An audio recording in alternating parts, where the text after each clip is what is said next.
বুঝলি, বুড়ো আর বুড়ি, যা যা যা, চলে যা, নয়তো ঘাড় মোটকে দেবো।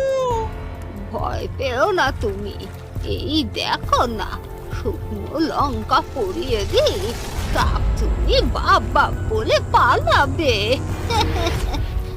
শুকনো লঙ্কা পোড়াতেই অনেক ধোঁয়া বের হয় আর শাকচুন্নি কাশতে থাকে।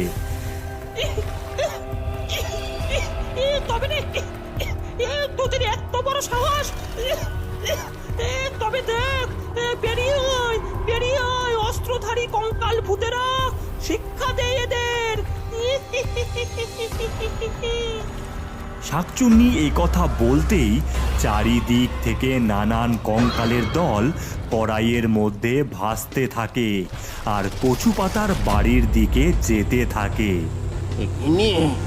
এবার কি হবে?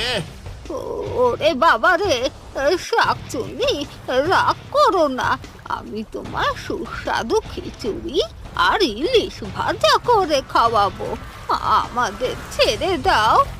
কি? খিচুড়ি আর সাথে ইলিশ? আহা, কঙ্কালের দল, অদৃশ্য হয়ে যা তোরা। তবে তাই হোক।